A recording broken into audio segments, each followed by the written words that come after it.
minhas amigas, bom dia, meus amigos. Eu sou o Saulo Monteiro e está começando mais um episódio do nosso Café com o Espiritismo. E eu quero saber como você está hoje.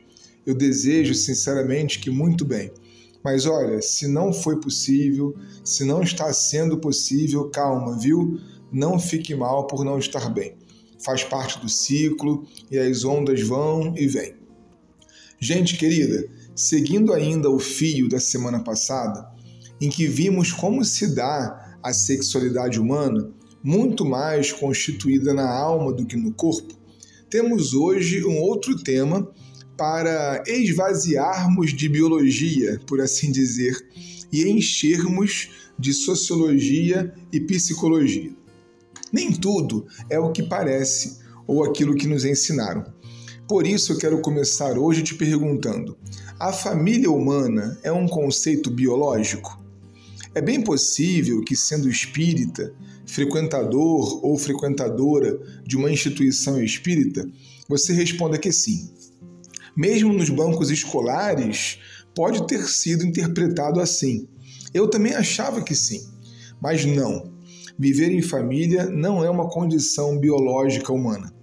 Viver em grupo é uma questão social, cultural, que tem variado de modelo ao longo do tempo e do lugar do planeta. Constitui uma família, é verdade, um pai, uma mãe e um filho ou filha. Mas quem definiu que, fugindo desse padrão, deixamos de ter família? Por vivermos ainda em uma sociedade heteronormativa, passamos culturalmente a acreditar nisso.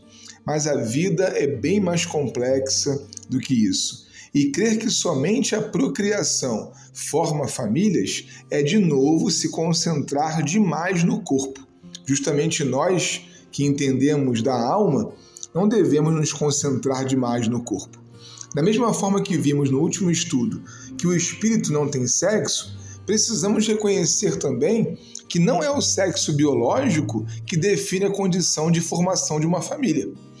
Para a psicologia, a família é um agrupamento por parentesco natural ou criado, facultado pela afinidade de pessoas que convivem juntas, assim protegendo uma a outra em razão do sentimento de afeto, carinho e pertencimento. Reparem vocês que isso coloca o tema família muito mais no ramo da sociologia, que vai estudar as distintas formas de organização das pessoas em grupo. O que hoje chamamos de sociedade já mudou muito e, é claro, influi nos modos como as famílias vão se reunir. Seguindo aquele caráter progressivo da filosofia espírita, que a gente já conversou aqui, precisamos acatar, reconhecer que existem hoje múltiplos arranjos familiares. Aqui, de novo, se impõe a ciência, mostrando que o leque se estendeu e que aquilo que antes era invalidado, hoje é normal.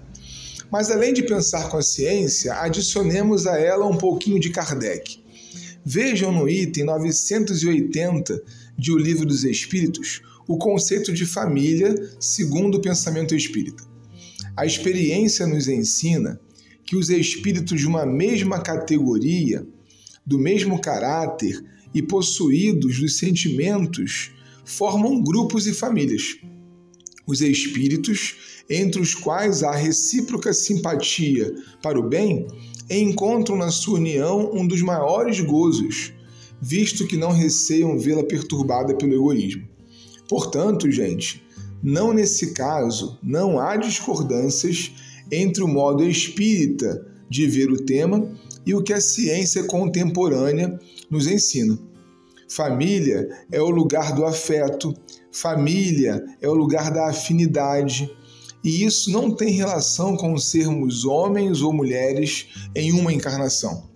Aliás, perseguindo o tema na obra de Kardec, encontramos mais um importante exercício de desmaterialização da nossa perspectiva sobre o tema família. Olhem que interessante o item 205 do Livro dos Espíritos também.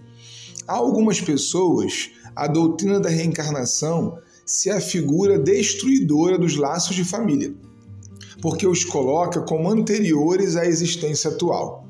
Mas, na verdade, a reencarnação distende o laço familiar, não os destrói. Fundando-se o parentesco em afeições anteriores, menos precários são os laços existentes entre os membros de uma mesma família. Essa doutrina amplia os deveres da fraternidade.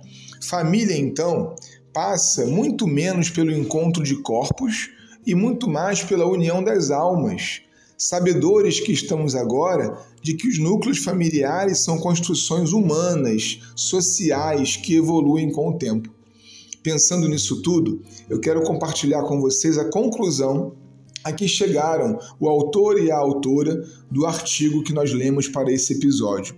Dizem eles assim: os novos arranjos familiares foram construídos a partir das transformações sociais, que refletiram nas diferentes formas que se costurou os papéis de homens e mulheres dentro da família. Um dos grandes embates da sociedade contemporânea se volta para a questão da família formada por casais do mesmo sexo.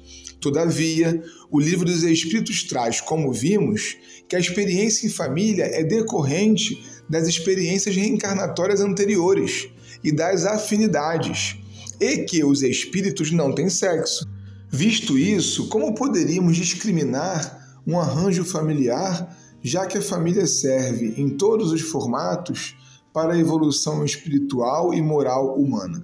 Faria sentido nos apegarmos à limitação moral de não aceitar as diferenças? Gente querida, para encerrar, como diria o poeta, consideramos justa toda forma de amor. E me parece, sinceramente, que o Espiritismo também. O que você acha? Um forte abraço e até o próximo Café com o Espiritismo.